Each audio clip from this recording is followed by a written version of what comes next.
সংস্কার করতে হবে। এবার দেখেন, ইসলামে নারী নেতৃত্বকে আল্লাহ তাআলা সরাসরি হারাম ঘোষণা করেছেন। কি ঘোষণা করেছেন? হারাম ঘোষণা করেছেন। কারণ নারীদের হাতে যদি দেশ যায় তাহলে ও দেশ উন্নতি হইতে দেখা যায়, কিন্তু শেষে যায় ভেঙে পড়ে ধ্বংস হয়ে যায়। কি হয় বলেন তো?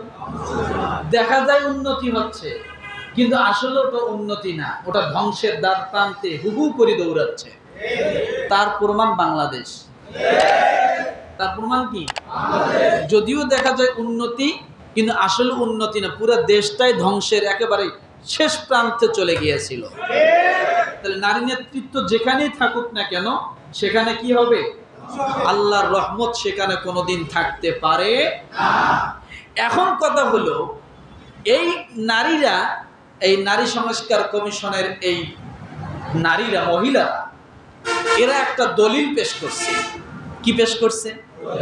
দলিল পেশ করছে রানী বিলকিসের কথা। কার কথা? জোরে বলেন, জোরে। রানী বিলকিসের কথা, যে এখন না হয় আলেম ওলামারা নারী নেতৃত্ব হারাম হারাম বলে, তো রানী বিলকিস তো আগে রানী ছিল, দেশ শাসন করেছে। দেখছেন কোথায় হাত দিছে রানী বিলকিস? হ্যাঁ, আসলে ভুল বুঝলে যা হয়। রানী বিলকিস যখন দেশ শাসন করেছিল তখন সে মুসলমান ছিল না। এক নাম্বার পয়েন্টটা বুঝে নেন, কি ছিল না? কি ছিল না? মুসলমান ছিল না। কিন্তু যখন তিনি মুসলমান হয়েছেন, সুলাইমান আলাইহিস সালাম ততক্ষণ পর্যন্ত তাকে কালেমা করাননি যতক্ষণ পর্যন্ত তার হাতে দেশ ছিল। রানী বিলকিসের হাতে যতদিন দেশ ছিল ততদিন তাকে কি করেননি? কালেমা পড়াননি। যখন দেশ ছাড়ছেন, নেতৃত্ব ছেড়ে দিয়েছেন, তখন সুলাইমান আলাইহিস সালাম তাকে কালেমা পড়ায় নিছেন।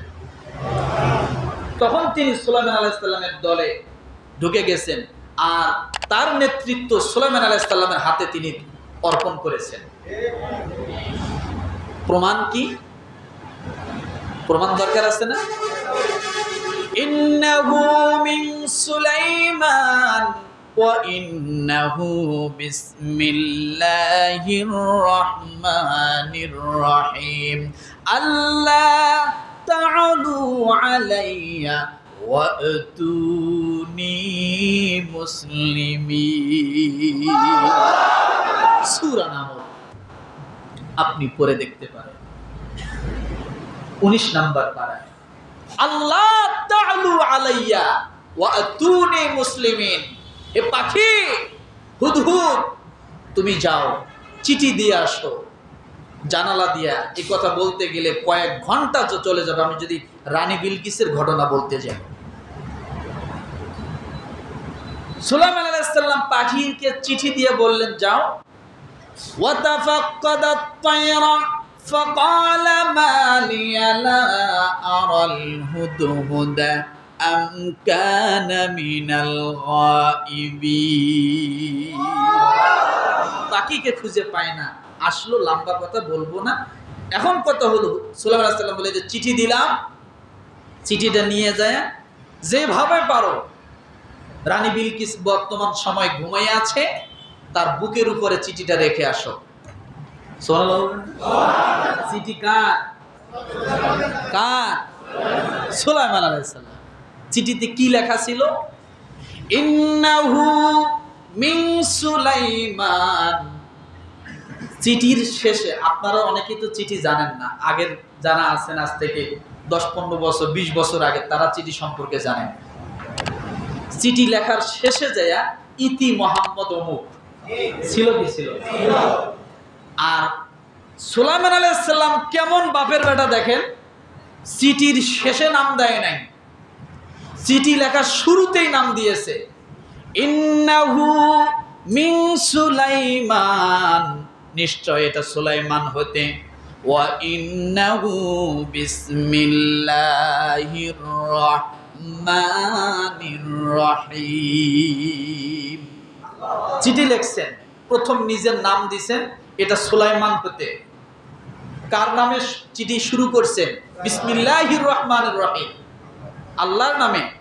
চিঠির ভাষ্য কি? আল্লাহ তাআলু আলাইয়া ওয়াতুনি মুসলিমিন। এতটুকু হলো চিঠির লেখা। আল্লাহ তাআলু আলাইয়া ওয়াতুনি মুসলিমিন। যদি বাঁচতে চাও, যদি বাঁচতে চাও, তাহলে তাড়াতাড়ি এসে সুলাইমানের কাছে স্যালেন্ডার হয়ে যাও, মুসলমান হয়ে যাও। চিঠি আর কিছু লেখে নেই, এইটাই তার ভাষা ছিল। এটা সুলাইমানের পক্ষ থেকে আল্লাহর নামে চিঠি। চিঠিতে কি লিখছে? যদি বাঁচতে চাও তাহলে কি করো? তাড়াতাড়ি এসে সুলাইমানের হাতে হাত মিলায় মুসলমান হয়ে যাও। আর কিছু লেখেনি। আমার ভাইরা, তখন রানী বিলকিস বাদশাহ কি? তখন রানী বিলকিস বাদশাহ। এবার দেখেন, রব্বি ইন্নী যালামতু নাফসি ওয়া আসলামতু মা'a সুলাইমানা লিল্লাহি রাব্বিল আলামিন। চিঠি পাওয়ার পরে মাঝখানে অনেক কথা, এগুলো বলবো না। যদি শুনতে চান রানী বিলকিসের ঘটনা আমি একদিন বলবো, কিন্তু সেটা কয়েক জুমা চলে যাবে যদি জুমায় বলি। রব্বি ইন্নী যালামতু নাফসি ওয়া আসলামতু মা'a সুলাইমান লিল্লাহি রাব্বিল আলামিন। হে আমার রব, নিশ্চয় আমি আমার নিজের প্রতি জুলুম করেছি। কে বলছে কথা? রানী বিলকিস বলতেছে, আমি আমার প্রতি জুলুম করেছি। আমি সুলাইমানের সাথে সৃষ্টিকুলের রব আল্লাহর নিকট আত্মসমর্পণ করলাম। সূরা নামল আয়াত নাম্বার 44। কত? 44 নাম্বার আয়াত। আমি আত্মসমর্পণ করলাম। তাহলে আরো কি রানী থাকলো? রানী থাকলো? তো যখন সে রানী ছিল তখন কি তার উপর ইসলামের হুকুম বর্তাইছিল? না। আমার ভাইরা, তাহলে এই দলিল দিলে কি হবে? হবে? হবে না। এই জন্য নারী নেতৃত্বকে রাষ্ট্রের জন্য অভিশাপ বলা হয়েছে। রাষ্ট্রের জন্য কি? অভিশাপ বলা হয়েছে। আর এরা নারী নেতৃত্বকে আরো শক্তিশালী চাচ্ছে। তাহলে বোঝা গেল এরা রাষ্ট্রের ভালো চায় না, এরা খারাপই চায়। কি হবে জানেন? খালি চুল ধরে খালি ঝগড়াই হবে। এই 17 বছর খালি ঝগড়াই হয়েছে, হয় নাই? হয়তো ধরাধরি হয় নাই, সরাসরি ধরাধরি হয় নাই, কিন্তু কমও হয় নাই। বোঝেন নাই কথাটা? একটা পঙ্গু বানায় দিচ্ছে। হুইল চেয়ার ছাড়া বেশি এর উপায় ছিল না। কথা বোঝেন? তো এইরকমই তো হবে আমার ভাইরা। তাহলে নারী নেতৃত্ব এটা কি? তবে পরামর্শ নেওয়া যেতে পারে, কিন্তু এটা ইসলামের সাথে সাংঘর্ষিক কিনা? এরা এইটাই বেশি ক্ষমতা চায়। আরে ভাই, এইটাই যদি চাই, এটা তো আসলে বেকুব, বোঝে না। বিগত সময় আপনি গভীর খেয়াল করে দেখেন, এক ওয়ার্ডের একজন পুরুষ মেম্বার ছিল না আপনাদের এলাকায়? আছে কি নাই? এক ওয়ার্ডে একজন পুরুষ মেম্বার, আর 3 ওয়ার্ড মিলিয়ে একজন মহিলা মেম্বার। এটা দেখছিলেন কি? আছে কি?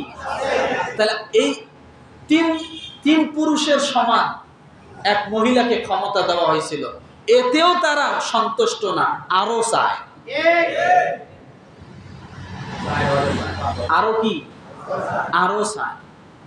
3 জন পুরুষ 3 ওয়ার্ডে যে কাজ করবে, এক মহিলা সেই ওয়ার্ডে কাজ করবে। অর্থাৎ 3 জন মুসল্লি একজন ইমাম বানায় দিছিল, তারপরেও সন্তুষ্ট না।